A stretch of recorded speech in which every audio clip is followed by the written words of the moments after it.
Okay, so I'm gonna give up on the prezzies. We're just gonna go into the live board screen. This is so interesting. Okay, we need backups just in case things don't work, because a lot of the terms are in English and we can't translate them to French. So hopefully, the technology can just instantly do that. So this is one particular image that we often bring up. I'd like to focus on this today and at the same time to bring some complexity to this. No matter how many times you look at this actually hides a lot of secrets.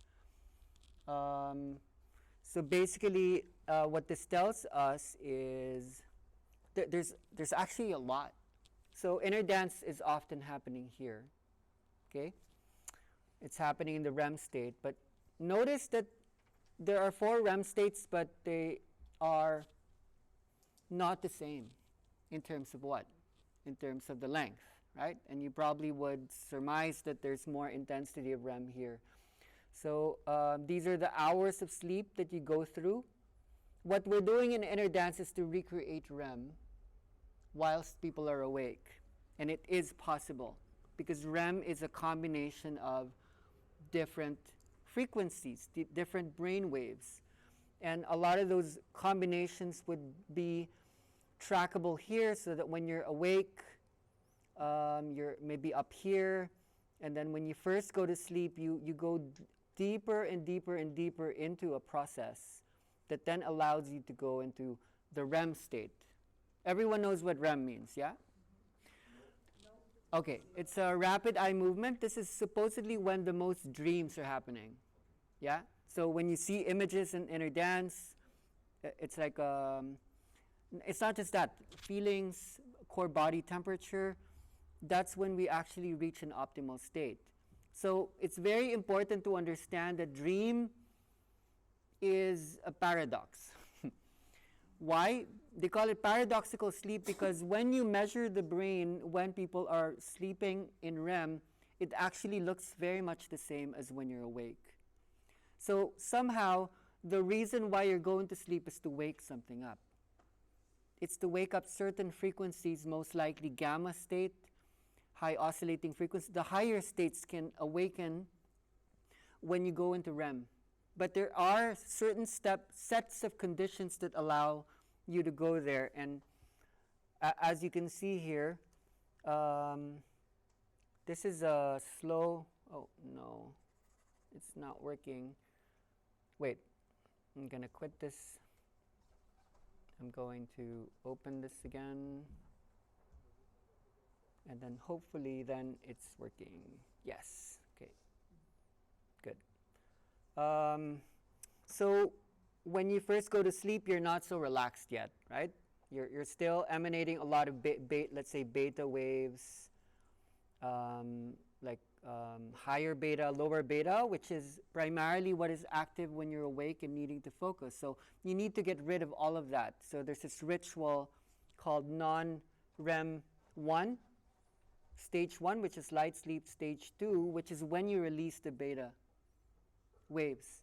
And after which, this is stage 3 and stage 4 is when you go deep. So it's called slow wave sleep. And this is the time of the day when you will be experiencing the most delta. So you know what delta means. It's the slowest wave. It has the least frequency, but it's high in amplitude. So that's when you would be the most relaxed, the closest you would get to death. And you need to go through that in order to go into REM. So having said that, where does the inner dance process begin? Then you might understand, okay, we actually start here. This is stage number 1. Normally, an inner dance or a journey, whatever you want to call it, starts really slow. Why? Because people aren't actually asleep. So what you want to do is you want to recreate the dream state by fooling the internal environment that you are about to go into. So you need to pull down, right? There has to be this directionality that pulls down beta that allows it to go into delta state. So that with that you can climb up here. So we make these models of what the waves look like. We talked about the primordial wave yesterday. It actually has a shape, as you can see. There are actual patterns that are conditioned in the human body 24 hours. You have a specific wave when you're awake. You have a wave when you're asleep. And here you can see there's more or less only 4 or 5 waves. That means you go into 5 REM stages per night. Some models say 6. So a complete wave normally takes 90 minutes. For some people, it might be a little bit longer, but it's an hour and a half. So what you want to notice here, or want to ask, is why is REM longer at the end? Why can't you just go straight into REM? Why can't it be longer? So it feels like the body can't maintain what we yesterday called the simultaneous co-activation of the sympathetic and parasympathetic. The masculine, the feminine, the slow and the fast can't be held for too long. When we get older, babies are constantly in REM. Dolphins are constantly in REM. Organisms that experience heightened, expanded awareness are constantly in REM. But we need to go to work. We need to make money. We need to take care of the kids. So we actually needed to get rid of all those connections. So sleep and wake is a technology. When we learned language, when we learned to sequence thoughts, we actually had to let go of the origins of our consciousness. So what we're doing is we're not advancing, we're actually regressing. We're going back to where we once were. So we want to study like these models because there are amazing findings in terms of circuits and chemicals, chemistry. And I'm going to bring up just a few because of the lack of the space, but I would try to make this as useful for you as possible, explaining to you why do we do the things that we do, particularly in those ways, right? So as I might have shared yesterday, I'm not even sure if this is in France or somewhere else, particularly this, like the wave is here. Cortisol, melatonin, like, okay, wait, this is a little bit complex. Let's go to a simpler one that I tried to upload just now. I don't see it.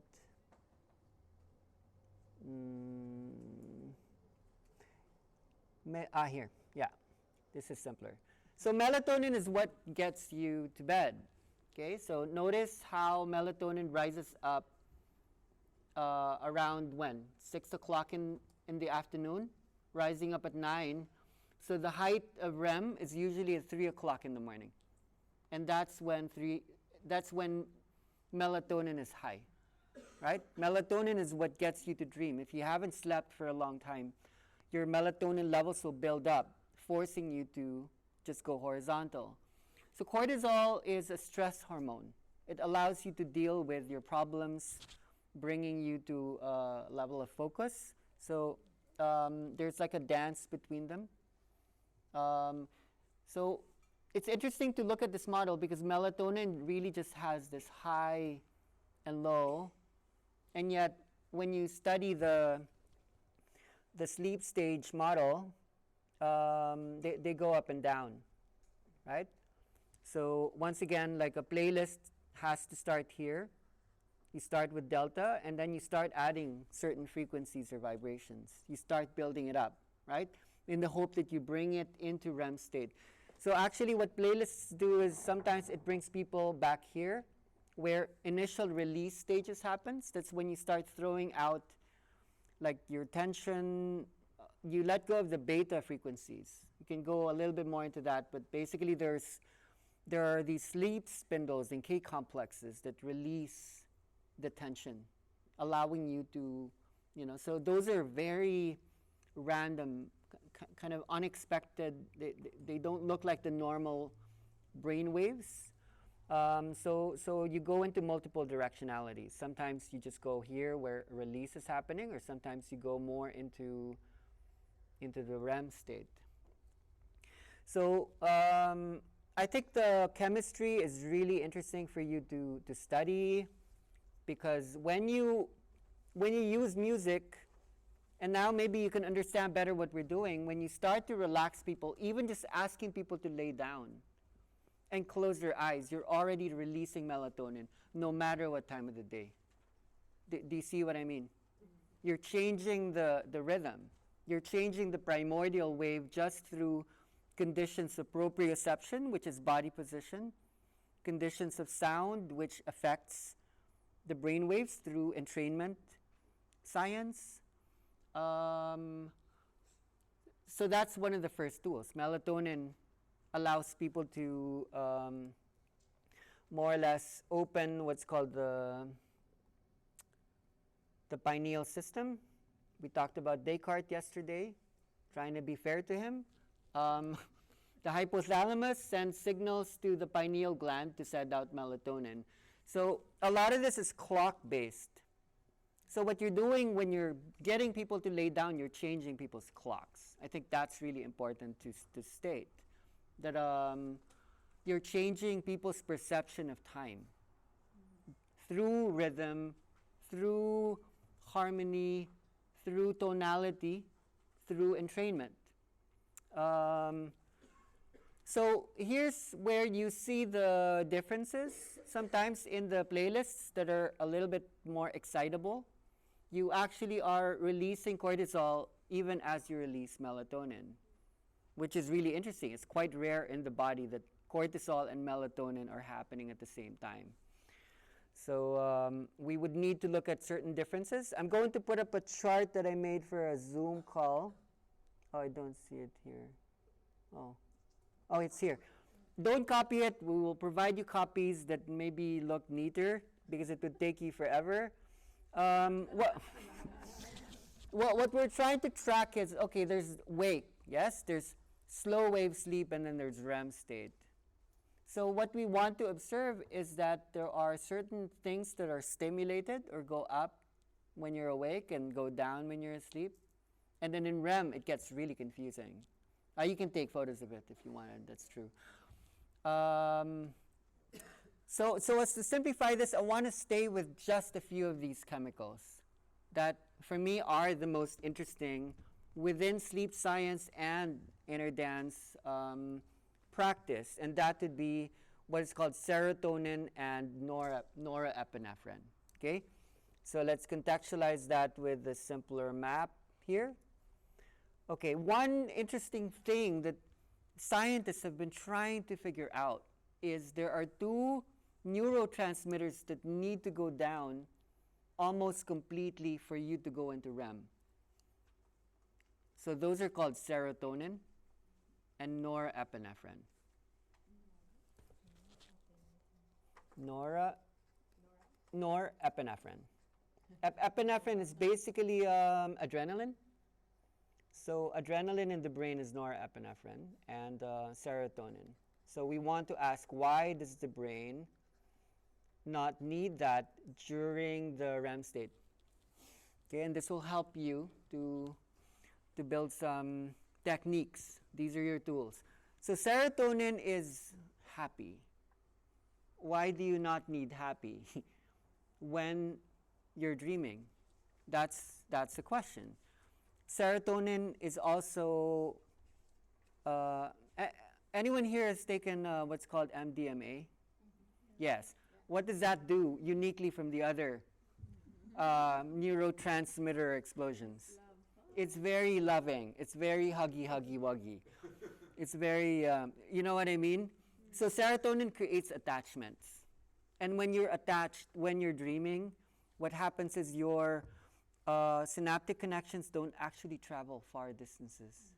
When attachment actually shortens distances in terms of the synaptic distance. Do you understand what I mean? So if you have high serotonin, you won't experience the weirdness of the dream state, which is normally when you're able to establish weirder, unexpected connections that you're not able to manage when you're awake. So that's one of the main theories on why serotonin needs to go down. Yes. I remember last year in Mallorca, Mm. there was a session, and I was like Mm. totally conscious, but couldn't feel any emotion or Mm. attachment Mm. in In the knives new, and yeah. knives This is and- this is why we're not always triggering the emotional limbic system, amygdala, basal ganglia system. It's in the dream state that you can think far. Let me give you an example. Like Albert Einstein, this is what he would do. He would hold a fork, and then he would put a metal plate there, and then he would sit in a comfortable chair. Leonardo da Vinci, Benjamin Franklin would do this, and then when he falls asleep, it falls in the plate, it wakes him up, and on his way to REM state, he has something like E is equal to mc squared.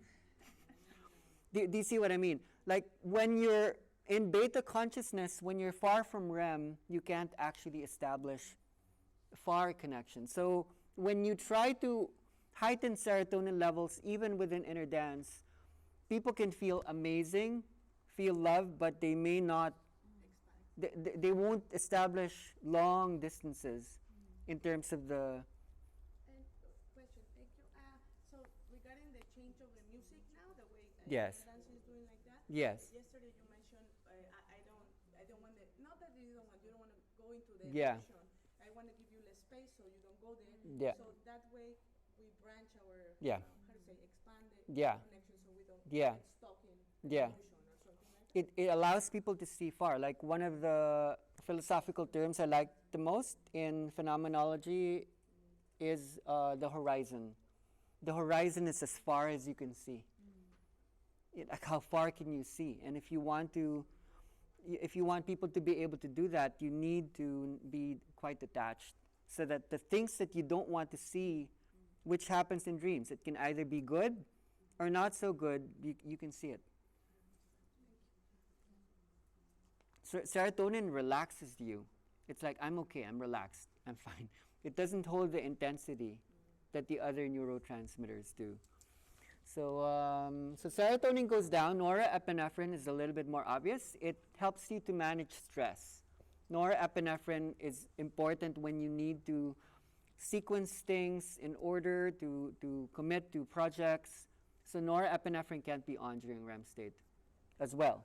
It can't be tired. It can't be. So the problem then when we start bringing inner dance into stressful motions of like trigger mechanisms, when norepinephrine starts to go up. Okay, I already gave you the instance. If serotonin goes up, you might feel good, but you won't see things as much. Norepinephrine, when you trigger people too much, one of its functions is actually to increase the effect of cortisol. Okay, so when you're bringing in a hyperactive session, it's okay to trigger. It's just that you need something really low to hold everything. Cortisol levels wouldn't look like this. Let's say this is your wave, it would actually just go up like that and might even increase when norepinephrine is too high.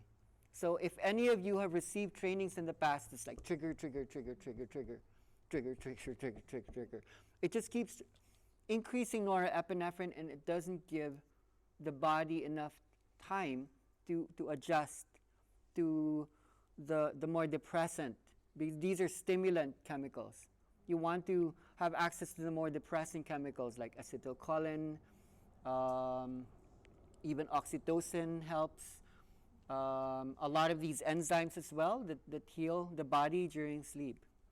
So what I'm giving to all of you now, whether you're new at this or not, is balance.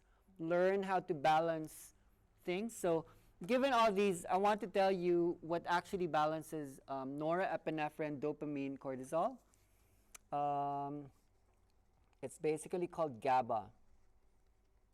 Now, GABA is an inhibitory neurotransmitter. And it's what allows, in fact, delta to hold. Without GABA, you can't go into slow wave sleep, stage 4 sleep. A lot of people are having sleep deprivation. Like Yala, she's been sleeping like 1 hour a day the last weeks, and then after yesterday, she slept 8 hours, and we had to wake her up. She probably would have stayed sleeping. That's what the inner dance did to her from yesterday. So if you're not experiencing the release of GABA, and dopamine will inhibit GABA. Dopamine will also inhibit glutamate. GABA will balance out the body. It's what inhibits the other neurotransmitters, the other chemicals, from activating your brain during slow wave sleep. So that's why we're really using super low, super slow waves, not just in the beginning, but all throughout. Do you understand now? It holds down a lot of the other excitatory neurotransmitters, so that even when you start to excite, it's okay, because you're being held by really deep delta state.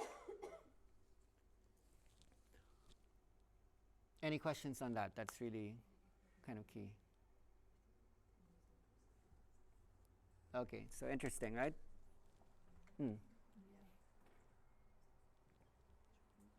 So let's go back to this. Yeah. The release of these. It depends on where the person is. A person who has a lot of guards, it takes a while. Anyone who's born shy, introverted, usually is a highly sensitive person. That means your amygdala is very easily triggered, which is the emotional part of the limbic system. So for those who are extremely sensitive, the trigger mechanisms are very quick. So actually, that's a good question that could allow us to maybe, wait, let me switch to another Prezi.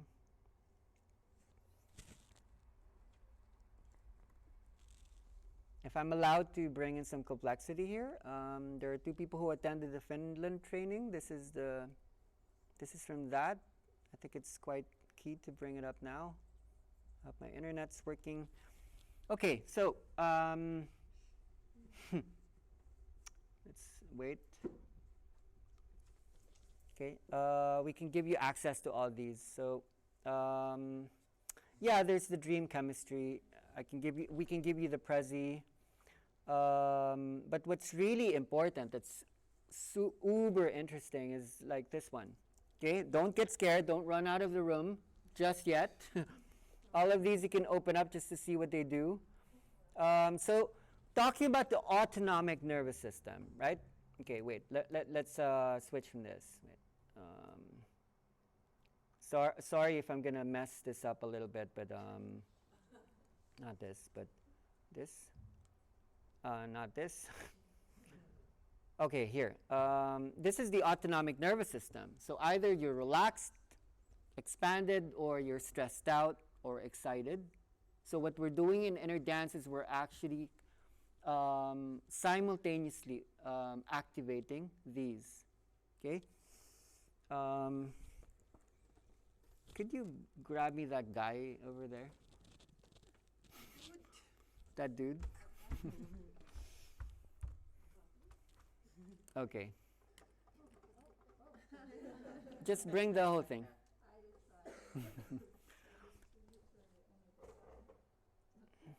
You know what? Maybe it's actually even better to just use this one. We could use that one. Okay, let's see.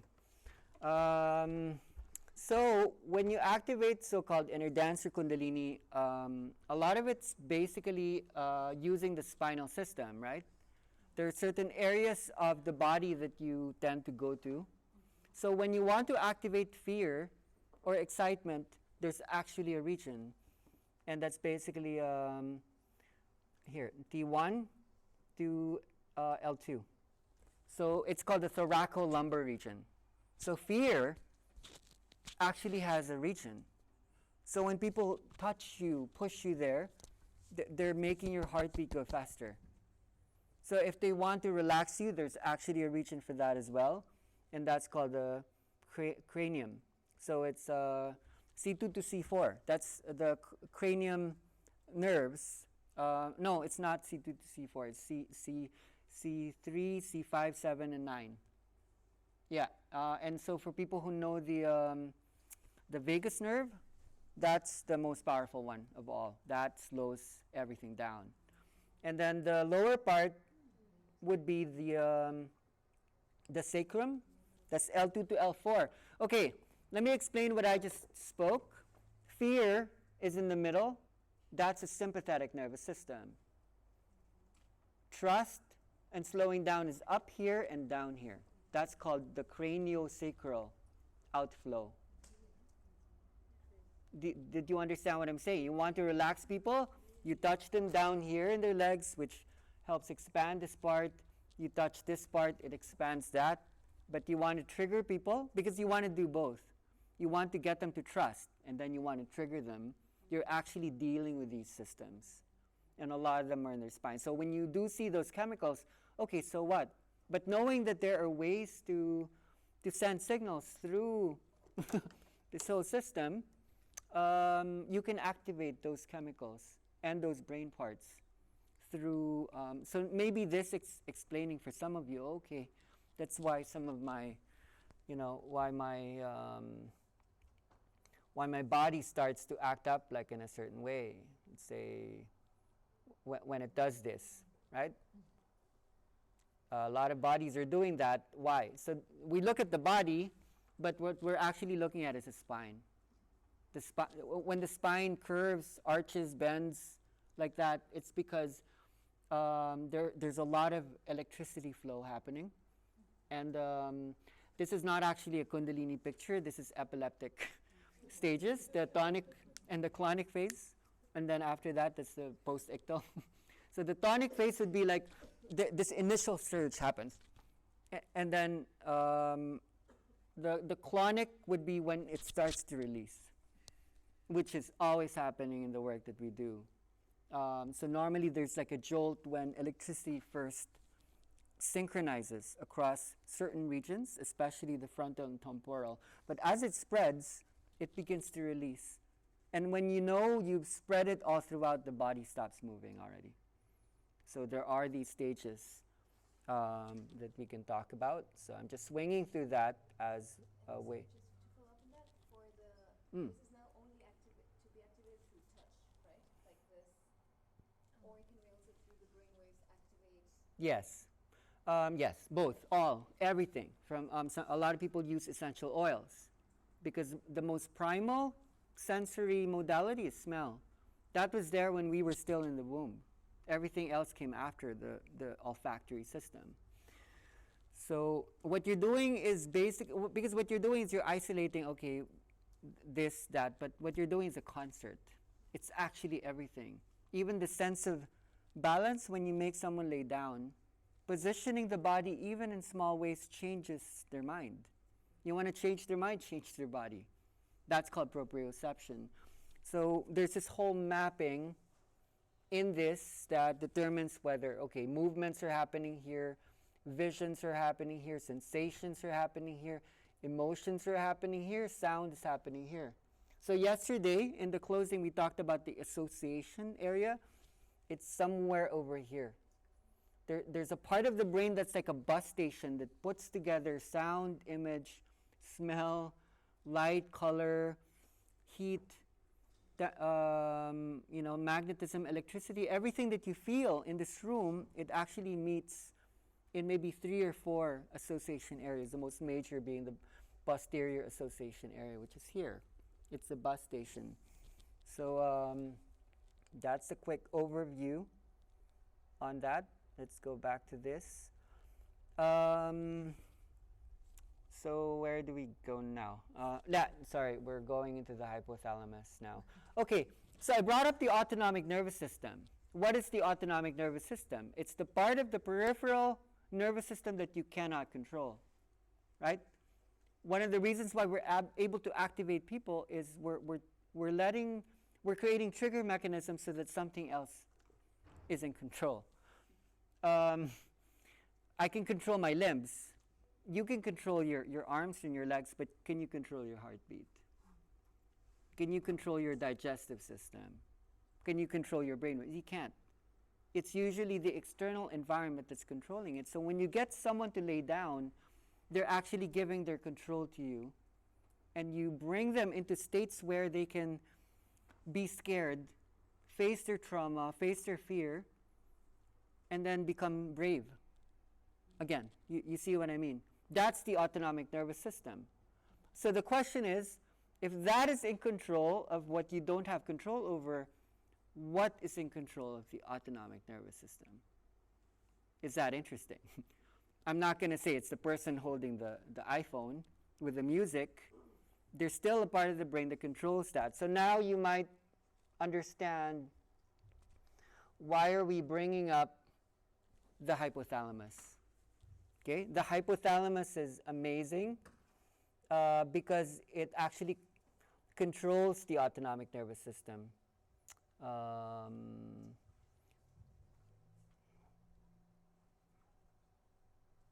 Function, subcortical.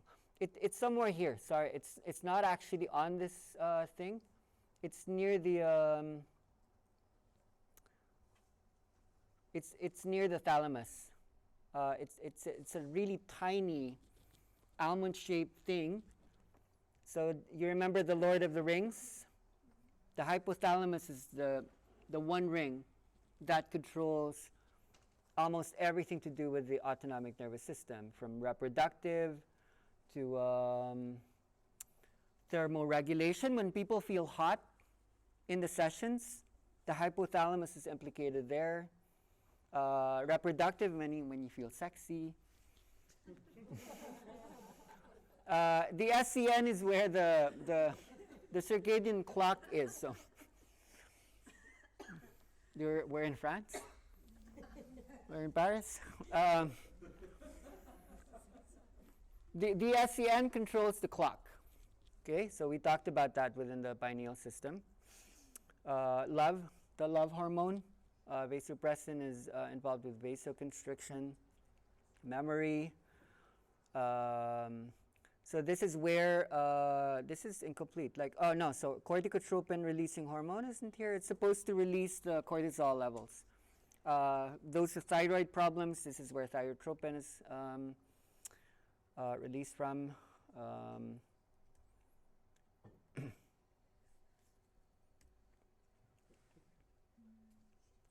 Okay, so the hypothalamus is really sensitive to the music. It's really sensitive to circadian systems that are like light, dark.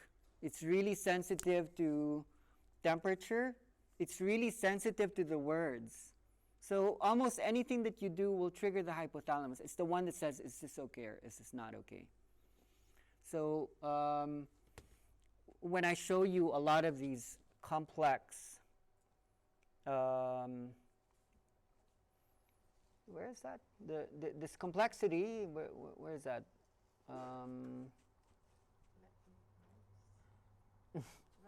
Here. You don't actually need to memorize it. Because if you're able to simply hold, in the beginning, like balance, super low, super high. Now you know why you don't always want to go in between. When you start to exert norepinephrine, even oxytocin that's too high, the love hormone, leads to fear and aggression.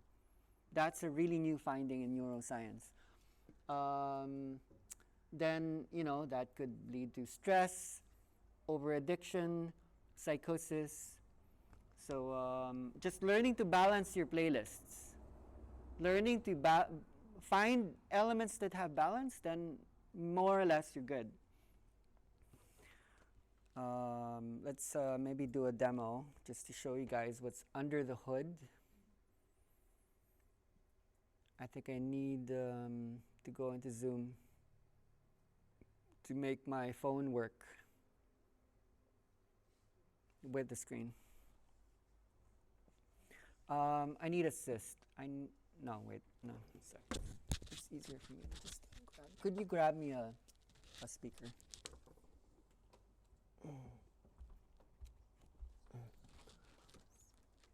For those who have been doing trainings with us, this might be a bit basic, but maybe it's a good review. Battery 100%. AUX audio. Connected to iMaria's iPhone. No. USB audio. USB, no. AUX audio. Yeah. Mm.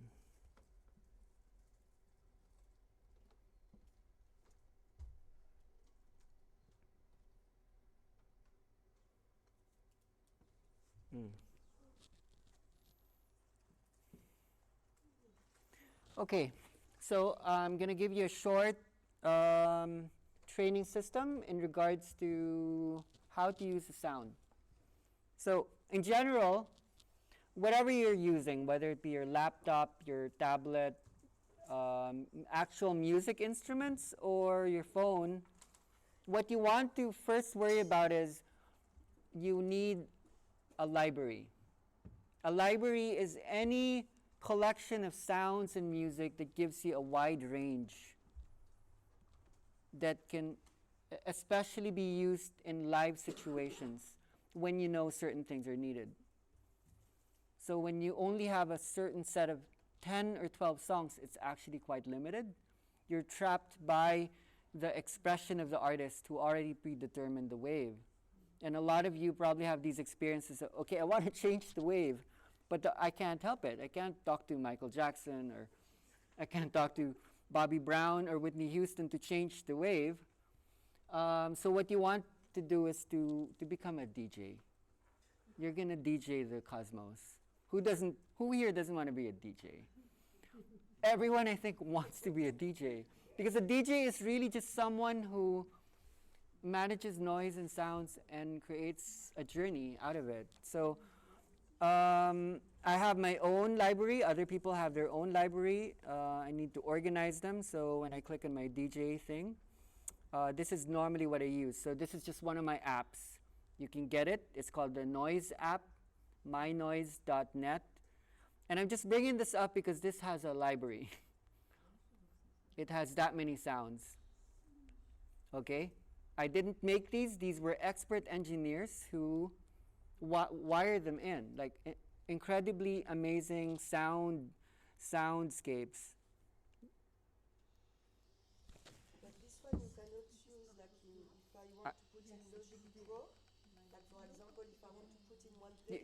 You can. You need an audio interface, a cable, and then it will read it, and then it will go out of your laptop. Mm. Very easy. Okay.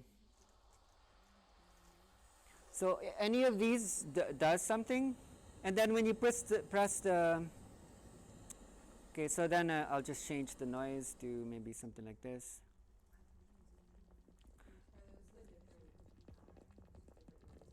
Yeah. Sometimes it's like an equalizer. Sometimes it's different sounds. So let's look for an example. So when you press the multi, and then when you press the plus on top, let's like this one for example, an utero. You remember the heartbeat earlier. Wait, let me take this out. Yeah, for some reason that's it.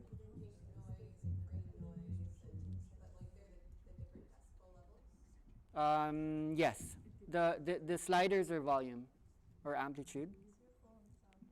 It's it. I could connect it to that one actually.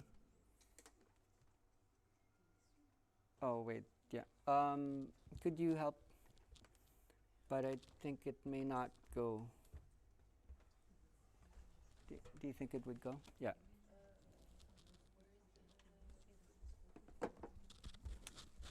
Oh no. I took it. Here.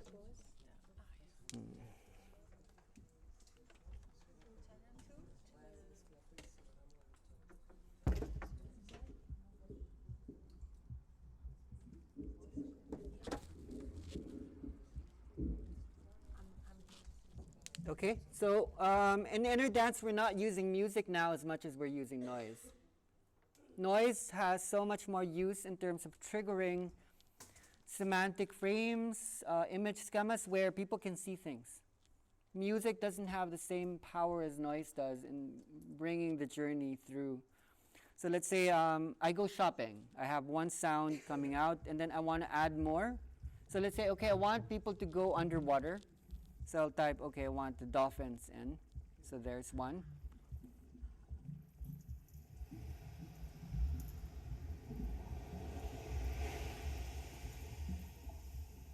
Then maybe more. I want to take them to India while they're swimming.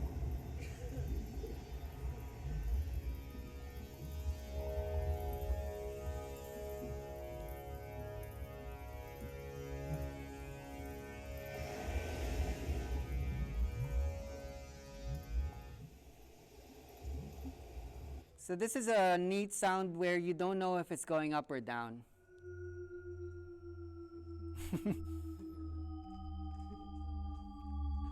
So if you want to bring some confusion about where you want it to go, okay, I want it to go upside down. Okay, so this is an example of a library. We're showing you our secrets. This is all we do. We get familiar with noises that are, and almost all of these, every single one of these are useful for inner dance. So let's say you want to take them to outer space. And then you bring them to somewhere in space.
Okay, so that's the demo.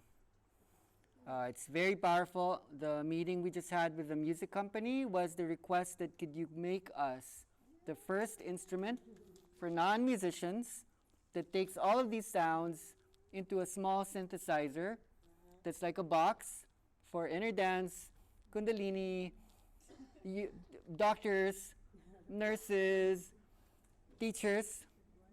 It's going to change everything if they do say yes. We just need to do it. Okay, so that's one. Here's the other thing that we normally use. So normally, so this is called the DJ app. It's a DJ Pro.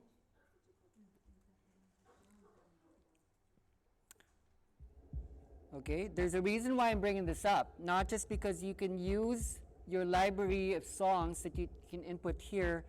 What makes this more important in some ways than the noise app is this. It gives you control over tempo, rhythm, or the heartbeat. Yeah, you can change the speed. So let's say you have the heartbeat happening here. All you need to do is press on this thing that says BPM with a number, the 84.2. And when you open that, and then here's the tempo, you can make the heartbeat go faster. You want to relax them, you just slow down their heartbeat. How simple is that? Very simple.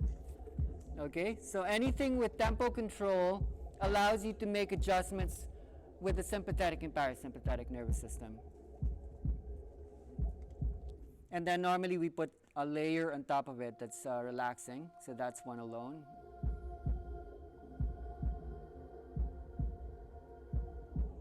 Okay? Claro? Wrong country. So here's another favorite. We've been using this. It's called a Launchpad. Sorry, it's for iPhone users. This I show only because then you have a library. So any of these you can change. So the concept here is, how do you change the energy in the room? So let's say I'm going to just choose any single one that comes up. So I can either press one circle at a time. I don't even know what they do. For some reason, it's embarrassing. It's not working.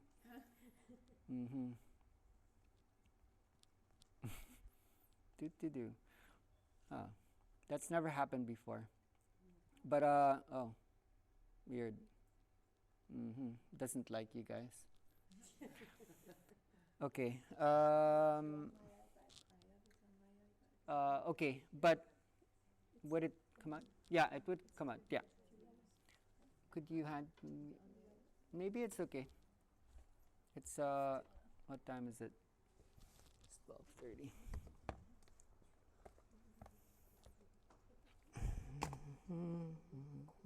Do you guys have any questions?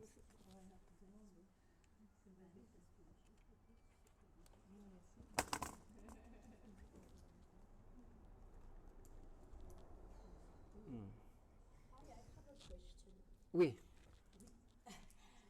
How can you deal with the music with so much to do Yes. actually, and Yes. transmit it by the same time? Okay, so what I used to do before I started to go into these more complex things is I used to buy these, you know, where you can put your phone inside this thing that you can hang. And then because things are Bluetooth based, I would go around the room, touching, speaking, and then I would be touching bodies, pointing. And then if I want to change the energy, I can change the energy right there. So it's a matter of practicing neuroplasticity. Before you do it, you won't know it. You have to teach your body, not your mind. Your body has to get used to it. You need to train your body. I have a question Okay? regarding this hypothalamus. Hypothalamus, yeah. Does it something to do, for example, with someone who claims feel nothing, like one session, 3 session, feel nothing? Does it something to do with his hypothalamus that he's maybe, I don't know, not active? Okay, it's too simple. Usually when someone's not feeling much, there's a lot of beta brainwave activity. So yes, we can implicate the hypothalamus, but everything else would be implicated. High cortisol levels, people are stressed out. There's too much work happening. There's too much being sequenced usually in life, whether to do with specific problems, if you're traveling all the time, things like those. So it's a bigger mapping, and we want to, but it's a good question.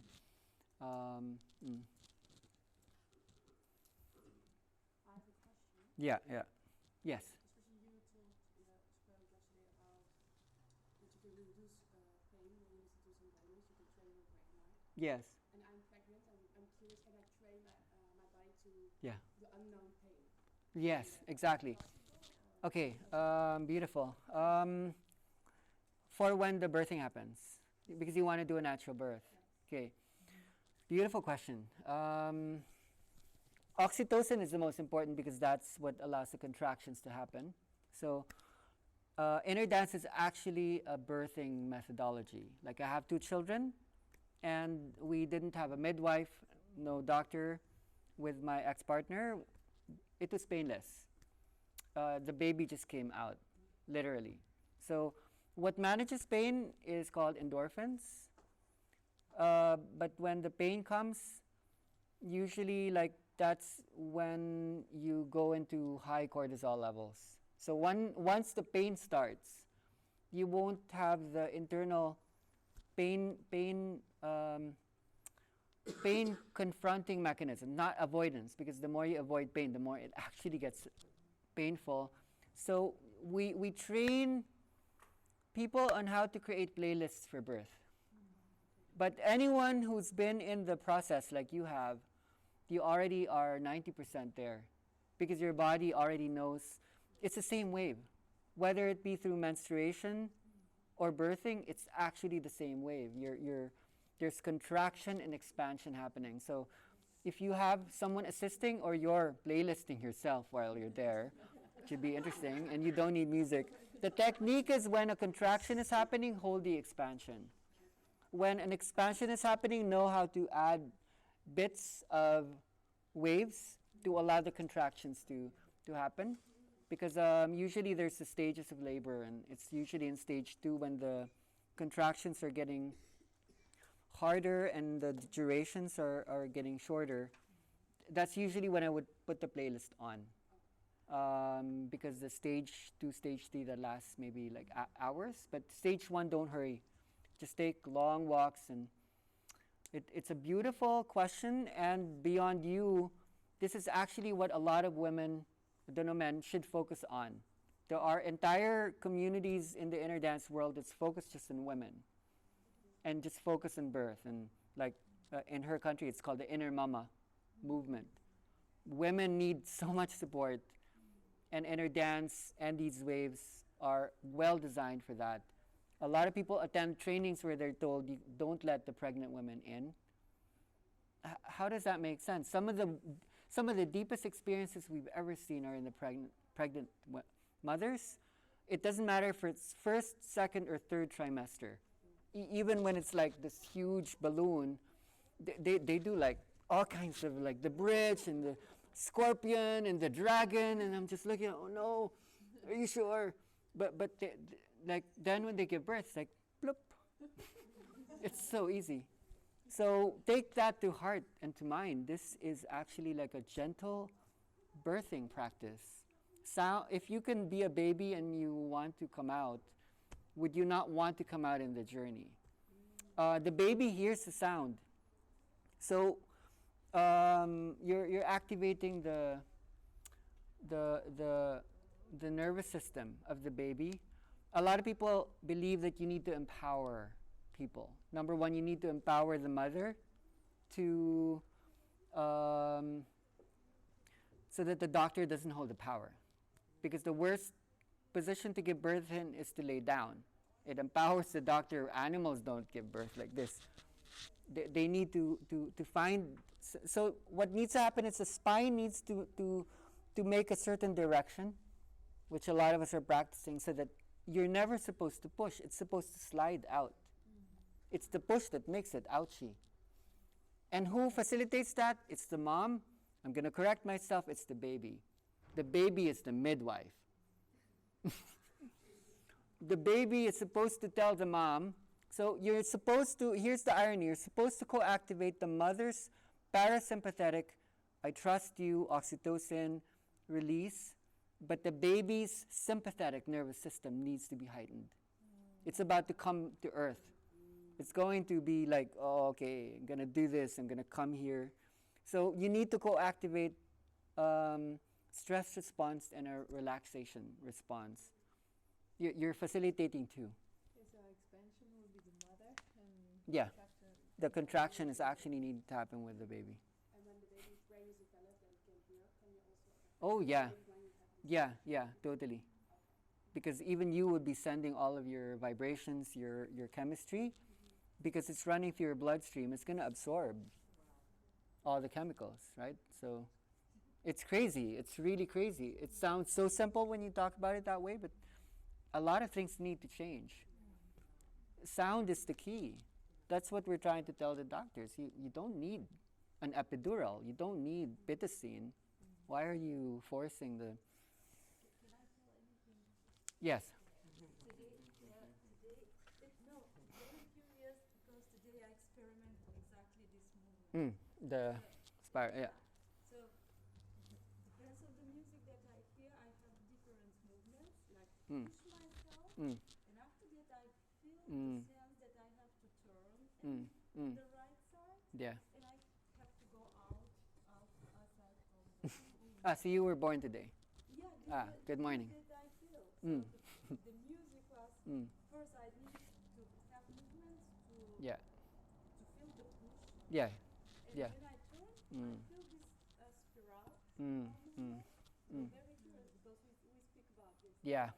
Do you know when sometimes people start to move like this? Do you know what that looks like? That looks like a fetus. A fetus. The thing there. It's the fetus. So who said that that was actually the mom's belly? Maybe that's a universe. And when you're starting to create your earth, because we know now through psychology, movement actually helps to bring spatial structure. The baby is, so when you go back to that space, when you begin to move in a certain way, you're going back there. Why not? Thank you. That's a really good question. It helps us so much. Any other questions? Okay, let's go to this one. Not sure if anything opens here. Okay, this seems to be working and not working.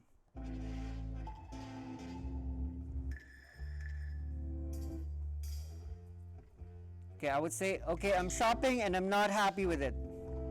So let me try to look for other sounds.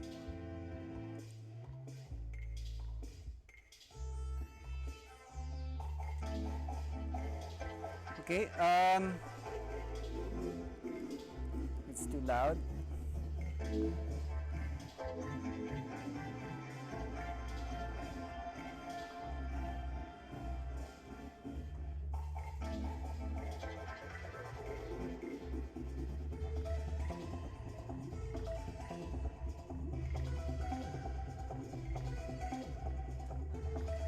I don't know how to use this.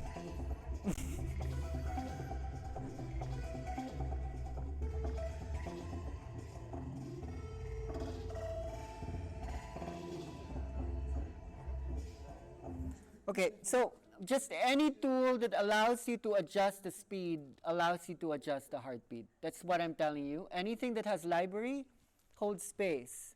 Anything that has tempo adjustments holds time. So what you're holding is time and space. Have a library, then you have space. And keep it somewhere where you're not going to get confused so that when you know you need it, it's there. And that there are certain apps that can manage either sounds that come from what you can record, songs that you like, or they're already kind of built in. So then actually this frees you up more. It doesn't trap you into being with the device. It actually frees you up more. Because you're pushing less, because you can control the vibration of the room. You're not just trying to control the catharsis and the emotions of people. You're holding the space. Actually, it frees you up more. Yeah, it's a move to do, but it's really cool. Talk about your journey being a Frenchie who's been discovering this. Yeah, actually, when I started to study with you in the intensive, we were like creating the playlist with Logic Pro and some other like software, and was an entry point for me like to discover this world, because I was like I had no idea about it. I was like so like I was it's gonna be hard, and but it's wrong. It's just the defense mechanism. I think that is actually you just need to practice a little bit and just to jump into it. And then slowly, you were talking about 1 year practicing on the things, and I have to say that it's amazing what you did, because we saw all these apps showing up, like you were like introducing everything slowly, but you at the beginning you feel so overwhelmed. You're like, shit, I give up. Merde. Sorry. It's recording. Shit, I give up. I don't like this. I stay with the playlist, because the playlist gives you like this cocoon, you know. And sometimes I still use playlists because like I don't want I just want to be with the bodies. So it depends what you feel and what you listen in the space. But it's true, like slowly we saw Launchpad and Miner's app. If you want to start with something, start with My Noise. it's you can do a full session of 2-3 hours with that. It's really playful and it's really easy. Like kids can use it. This one also and Launchpad. And DJ Pro is DJ Pro. So yeah. You don't have to be like the perfect DJ. You know, like there's like not you want to do a career with that, but you just. I always tell to Bart, no, Bart is my husband, sorry, Pi, that's, no, because my husband is the DJ, so that's why. her husband is one of the top psytrance DJs like in the world, so she did get help. Yeah.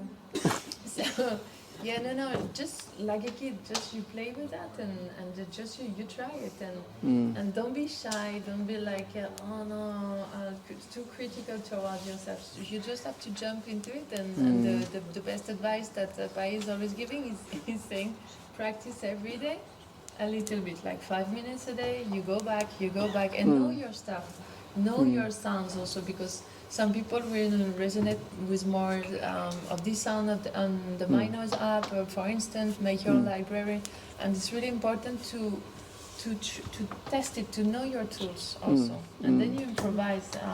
It's just listening.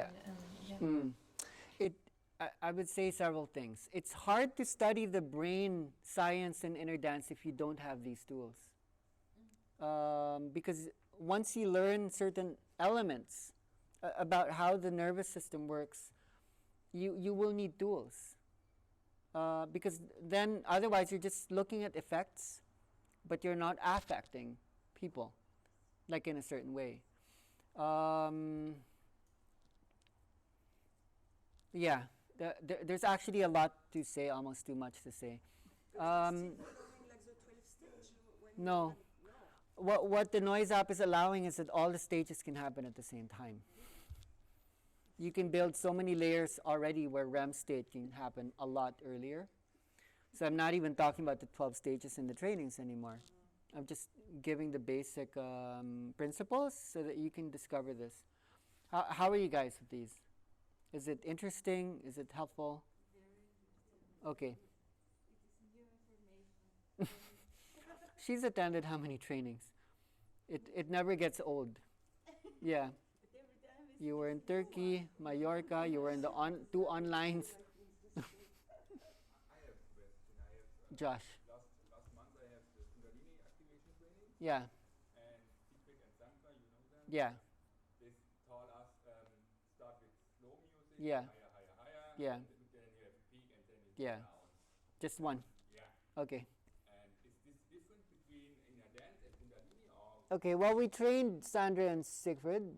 They do have the material, but they are needing to simplify a lot because they are in the Kundalini realms. So the inner dance does have like a particular wave.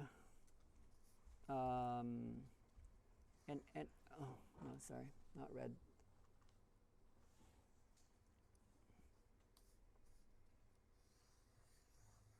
No, sorry.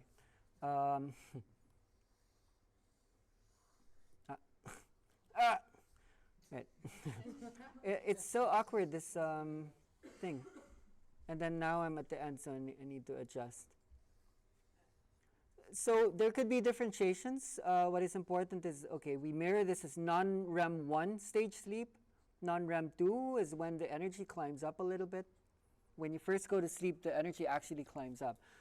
This is wrong. This should be a lot deeper. So let's call this non-REM 3.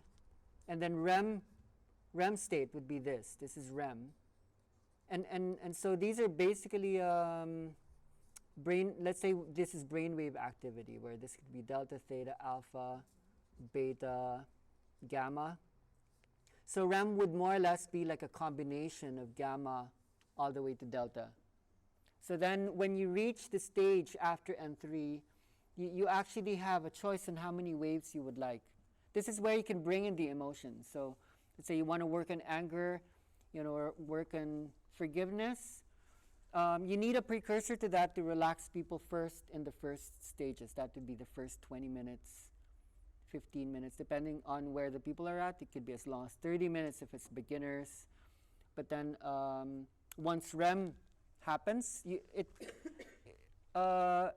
really works that it goes up and down. So earlier you noticed how I would build things up and then I would make it drop. So then it would be, what happens to you when the energy drops?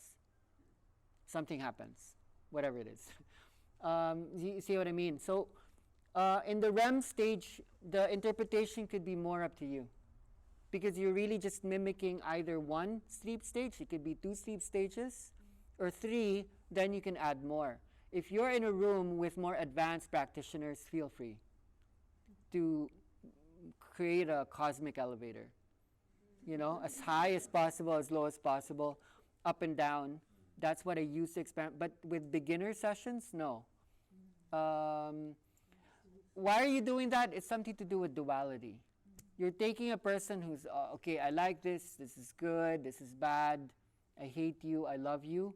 Take them through as many ups and downs until the point where I don't know anymore. Everything is good. They can't choose anymore. So there is a reason why we do take them into sympathetic and parasympathetic modes. Thank you. It's a good question. Anyone else has a question? So how you do now with like the state? What does my wave look like? Yeah, now how you work like because Well, okay, let's say this is REM. We're just taking that earlier in the playlist where almost everything looks like REM. Everything's REM. Normally, yeah, we start slow, but maybe this whole field is REM. It's not just because of my intention, but most people are almost there.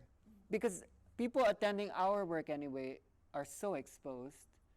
They don't need that many N1, N2 anymore. You don't need to relax. That's why you go into but before Yeah. like to get Into like, REM, yeah.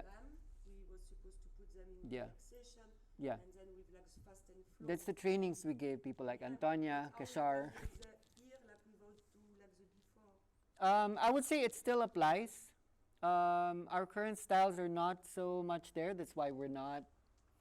But the model is something we show. So it's still relevant because it's the sleep stages. It's the circadian rhythms. Only if people ask, like, do you do that? We don't follow that so much right now. I think it's like if you are a musician, you learn some kind of structure, basics, and then you go to contemporary artists. But you still have kind of structural rules that you've learned the basic idea, and then you break all the rules based on what's actually happening in the space also. And then I think by time, for example, when I always used like, okay, let's relax them. If I trust at the beginning, like the space is already like, okay, you lay down, you're already relaxed. We can go a bit faster maybe to the multiple layers. And Okay, let me give you a personal example why I understand REM in a certain way. So when I was living on the island for 2 years alone on coconuts, when you're not with other people, what happens is you're free, you're liberated. You don't have to talk to anyone. It's like people, boring. Don't have to sell anything, you don't have to buy anything, boring. So what happens is you reach your natural cycle. So this is not science, what I'm talking about, where when I reached an almost breatharian lifestyle where I wasn't even eating or drinking anything, I basically stopped sleeping. I was sleeping maybe 5 hours a week. It seems like when you don't need to be with people, you don't need to eat. I think we're sleeping so much because we're eating too much. We're sleeping because of the digestion process. We're eating a lot because of the stress response mechanisms. So when you're alone, you don't actually need to sleep. There's something called true hunger and true sleep. And when you reach that state, if you're not hungry, don't eat. If you're not sleepy, we're sleeping 1/3 of the day. What would you do with that if you had more access to that? So when I came back to the world, I was sleeping 1 hour, 2 hours a day, and I had to train myself to sleep because I had kids. And then I had a partner. So, now I'm enjoying it a little bit. I'm still bored with it. So I believe that if you can reach REM state, you don't actually need to sleep, because the only reason why you're sleeping is to reach REM state. I've seen people go into really heightened awakenings where they stop sleeping, stop talking, stop sleeping. They were just there. Like the Chinese bodies, when they go there, they don't sleep. Yeah, but it said like also like if you don't sleep, like the body is like not Yeah, regenerating. that's what You science can knows. die, like Yes. it's like this is like scientific. Like if you stay Yeah, yeah. many days like Be- without Because they're studying people who are eating a lot and are exposed to people. Yeah, Eric was just wondering, did you stop drinking also water? yeah. At a certain point, for a short time, yeah. Because I was eating coconuts, so I'd eat 4 coconuts a day, then it became 3, and then 2, and then 1, and then I got bored with coconuts. And you stopped eating, Yeah, and you stopped eating yeah, and drinking? yeah. 40 days I went Breatharian. And then I started eating again. 36 actually, not 40. 36 days. That's really when I got the downloads. I was living in a tree, and then the whole day I was just like this. Okay, okay. That's after the first story that I said. That's my school. That's where a lot of the trainings are coming from. I have a question. During the session, when, for example, today I experiment this, normally every time I'm lay down, but most of the time I was in a vertical position. Yeah. Mm. It's my first time that I spent a lot of time there. Vertical. Yeah. Yeah, so Okay. I perceive that the music is different, and when I'm in vertical position, I'm the same in the REM state, or is it different?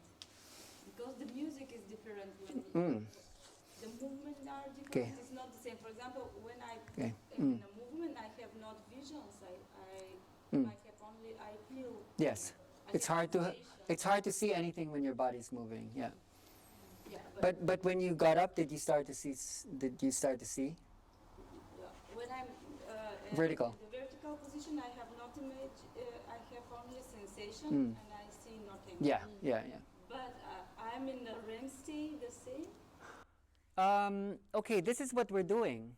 We're changing the REM state because a lot of us are now in REM state whilst norepinephrine and serotonin levels are actually high, which is not normal in REM state. So when you go into REM, this is important to point out, you need to undergo in N3 or slow wave sleep what's called muscular paralysis, because it's very hard to be acting out your dreams if your body is activated. So you need to stop the motor function activity. Do you know what I mean? Some people, they sleepwalk, they sleep, eat, they sleep, I don't know, drive, hope not. But some people, when they're sleeping, they haven't disconnected the connections between the body movement and the visual sensation, the visual cortex, you know, that system of interpretation. So we're changing the REM state. So according to psychology, there's only 3 psychological states. It's wake state, REM, and non-REM. When we talk about the inner dance and whatever you want to call it, what about wake REM? Did you understand what I said? I'm awake, and when I go to sleep, there's 2. There's non-REM sleep, there's REM sleep. There's a 4th now. When you're awake, you also go into REM. What about lucid dreaming? What about lucid dreaming? Yeah, it's close to that. It's learning to wake up sleep. Does that make sense to you? Because that's a dimension. I have many of this. Yeah, that's a dimension. You guys have this ability to stay in 2 dimensions. To be awake while you're sleeping is amazing. Sometimes you see it with open eyes even. Yeah, But then I know how to activate these dreams and to make the Yeah. dreams happen to reality. yeah, totally. That's you guys are there. It's like you don't need. It's a crazy. Yeah. You say there's a few differences between the wake REM Yeah. experiencing in inner dance and the REM Yes. sleeping. Okay. Can you repeat exactly? Okay. I did. Thank you, because I didn't actually give the substance in that statement. When you go through muscular paralysis, something you're doing is you're disconnecting motor functions, which is movement, with the images, the visioning process. So I don't know how much you guys know about the mirror neuron system. The mirror neuron system is how you learn to empathize and how also you learn just by watching others. So that, let's say I'm watching someone playing tennis or drinking tea. For me to understand that, I have to imagine myself doing that. So I'm actually using some of my mirror neuron system, pretending that I'm also drinking tea, I'm also playing tennis.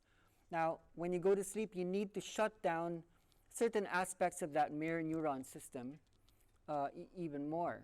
The people who does not have an ability to shut down the mirror neuron system through, it's a mechanism called the mu wave, they're called autistics. So in a way, we're not just inducing epilepsy and inner dance, you're actually becoming autistic. Now, autistics are geniuses. When an autistic person hears a sound, it's not just a sound. There's this hypersensitivity that has what's called low latent inhibition. So the difference between wake sleep and wake REM and sleep REM is this. It's related to that, but it's kind of related to why are you able to go into the dream while your body is moving? That's inner dance, right? Do you understand that weirdness right away? You can go into REM while awake, but your body has to be moving. There's a reason why the body moves like that. To hold REM while you're awake, the body moves. It's actually the opposite. It's when you're sleeping. And it has something to do with the mu wave. I can't explain it too much because it would take like a bit too much time. So mu wave, you know alpha. It's the alpha wave is something that is released in the thalamus. When you close your eyes, your alpha wave would go up. But when you take that even deeper, you access the mu wave. It switches to here, the auditory cortex. And in inner dance, we're always constantly activating that. So I think that's a little bit complex because I can't draw out the mechanisms there. But just for you to ponder on that for you to dream awake, you're not disconnecting the connection between the motor functions, the vision functions, and all the other functions, which you have to do when you're in REM. Because in REM, your body isn't moving at all. Your body is totally still for you to be dreaming. I would like to understand a little bit more this REM state. What is it? Is it like we are connection to the source? Yeah. Is it consciousness, right? Well, if you can ground that, it's really just more experiencing the higher frequencies. That's when the brain can spread gamma throughout the whole cortex and even in the subcortical regions. And when we're awake, you actually need to slow down the vibration to limit the amount of information you can hold. So REM allows you to multiply, to amplify the amount of information you can hold by increasing the gamma power, the gamma band that's usually not able to spread out. So, okay, so my question is like, so we're shifting the pulse of the body, Yeah. right? Yeah. Different rhythms of music. Yeah. So, I want to understand how we enter the dimensions, because we're shifting the pulse of the heart, Yeah. of the Yeah. emotional, of the etheric, I don't know what to say. And that way we resonate, the pulse that we're shifting, it resonates with the waves of dimensions. So that's where we can access Yeah. information. Yeah. So I saw in my experience Today. now, I was like in an ocean Mm. with layers of different type of thickness. So the lower there was more thick, the ocean was thick, and the higher it was super See, yeah. super thin. So dimensions is higher vibration fast, Yeah, right? exactly. So when you change the pulse of the body. Exactly. It, Exactly. see? Yeah, exactly. Am I understand? Yeah, exactly. Sorry, I wasn't. Exactly. So what we're doing in the playlist now is we're creating a greater polarity than we than we used to between delta and gamma. And so you almost become schizophrenic. There is a schizophrenia in inner dance. Because in this state you go between Yeah. directions. And sometimes you're in both of them. Dream and reality. Yeah. It's exactly Yeah. like that. That's it. That's what we're doing. So you were changing the biology of the body as well, because if the biology Yes. is different, We're completely changing Yeah. the human body and the brain, right? we're allowing the biology of the body to hold a greater spectrum of frequencies, which then has an effect on the circuitry and the chemistry of the body. It's Not only in session, but after session Yeah. as well. people nowadays they call it the flow state. It's like when you're not reacting, like in stress. You're just okay. It means you can handle a lot of the information, but you're slow. But something's super fast. But something shifts in the long term and in my body, Mm. because in Yeah. sessions I could see visions, Yeah. the light they will come up, and Mm. then I could only in sessions, Mm. and then I can access to light language without a session, Yeah. and I can Yeah, also that's it. see things with it. Like it's enhanced. Well, once a change happens in your brain and your nervous system, you can't actually undo it. Okay. It's there, almost permanently. When people say you're activated, it has a meaning. It means there is a spreading of activation of neural oscillations because you hold that potency now. So how the brain and the heart are connected? Yeah. It's like not only brain entrainment. Yes. It's also to play with the heart rate variability that you Yes. were talking about yesterday. Mm. To be more in the flow state. Yeah. Even in the this is Spanish, but in the in the beta consciousness Yes. time. Mm. Mm. That that the heart also has the time. Yeah, Ti- yesterday time was cells. strange because I woke up like at 2:50 in the morning, impossible to go back to sleep, but I was yawning, and in the state of really relaxed state, but I couldn't sleep. Mm. It was like, You didn't need to. no. Yeah. So it's interesting that she brings it up, like to talk about the time aspect of the brain, that the heart has pacemaking abilities, so that in the sessions we're actually helping the synchronization of the pacemaker cells in the SA node of the heart. So they synchronize with each other. There is a rhythm or a rhythmicity here in the left side, and then the time cells in the brain would be in the basal ganglia and the hippocampus and the entorhinal cortex.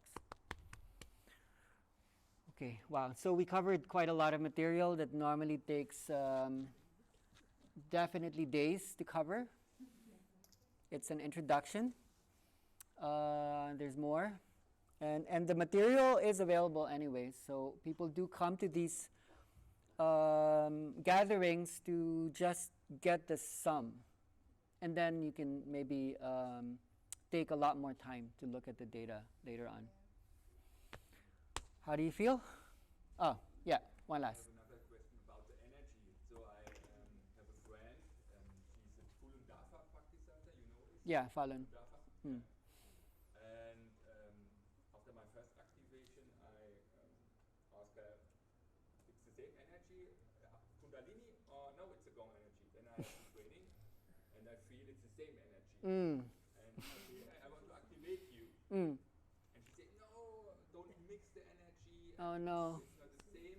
And I was a little bit pissed off. Yeah, it's so confusing what people are saying now. And she has the master, and don't mix it, and don't do the Yeah. activation, you mix it. And what is your opinion about this? Okay, so yeah. I think it's only one energy. So we are reading these material people are putting out that don't mix. This is the highest form of energy. Don't collaborate with others. Don't do cross-modal practice. And it's so important to give it a name, to put a name to it. So what we're doing here is we're demystifying the mystical, which actually makes it more mysterious and mystical. Science for me is so mystical. So they become really powerful, these people. They sit at the top of the pyramid, and anything they say is regarded as truth with lack of what's called epistemology. Epistemology means your truth needs to be coherent. How well is it put together? If you're going to say that, tell me why. That's it. Don't get pissed. It's like, give me your formulation. Say it well, completely, and show it to us. Number two, it needs to be in correspondence. Is it true inside you and outside? Number three, is it practical? Show me that it works everywhere in life. Otherwise, how do you say it's true? Just because you say it's true? That because you went to a specific school? But she have also, I think she have high awareness, and she lives Yes. in Yes. Bali, in wintertime, in summertime in Ibiza, and I go with the flow. I go And with in the Goa, and flow. in Kopangan. Yeah, but she, I think we're tired of a certain inequality, which is what this is supposed to be healing anyway. So the westernization of a lot of these things that come from other parts of the world, it's bearing the collective consciousness. It's becoming very competitive. And it's becoming very scary because this is supposed to actually heal exactly that sort of thing. I would run away. I'm sorry, but but it's wait. one energy, It's one energy. Is what you yourself you actually knew the answer before you spoke the question. You're just making this visible to us. Wait, yeah. Yeah, yesterday you talked about too many dopamine hits. Yes. And develop ADHD. Yeah.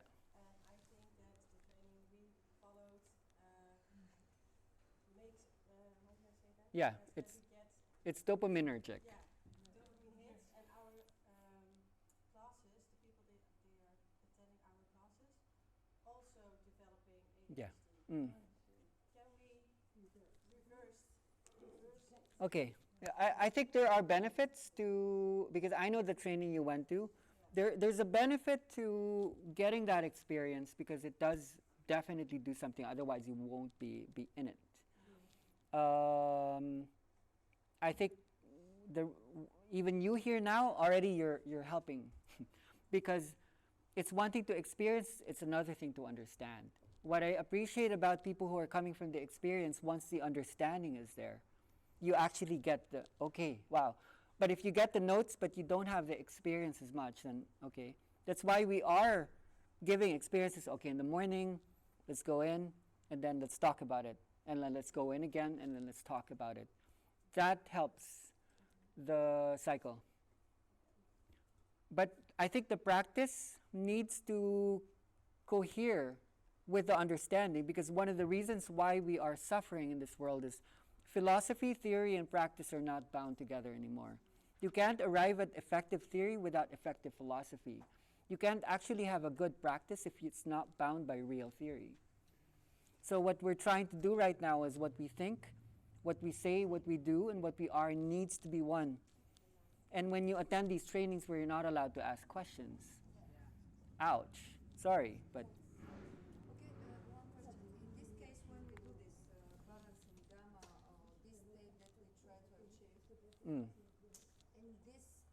in this place exactly, I think, in my experience, that I work in my dreams and then I see it and I can interact between these things, always is inside the both energy there place, always the feminine and masculine. There has to be really, really, how say, healing in the way that you can be into completely chaos or something that you have no effect on you in this state. This is what I learned by experience. Because in the psyche, in this moment, you have the interaction of the both. And if something is not, you can really, we can talk, we can shout, we can keep healing, but you're never going to explore between the dreaming and the day. Daily life. I think the reason why we can't trust this energy, at least in whatever form, whatever naming, is that it usually works when those two are held. Once you lose the co-activation, people don't actually go through much. So it's very intuitive that way. With or without inner dance, this would have come up anyway. It was always on its way. The balancing of these two. Usually when you say balance, it means somewhere in between. It actually means in this model both. You want to go into the deepest meditation, and you want to go to the party. You don't want to live in an ashram. You also want to be alive. You want to be dynamic, and you don't want to just be in between. That will just come, but you actually want to get to know both. There are two spiritual pathways traditionally. It's the monastic path, where you become a priest, a monk, or you go into tantra, where you go and have an adventure, sexual intercourse with the earth, and then through union you combine. So I think this practice allows you to be super alone with a lot of people together, and it feels quite safe in that way. Lunchtime. Thank you.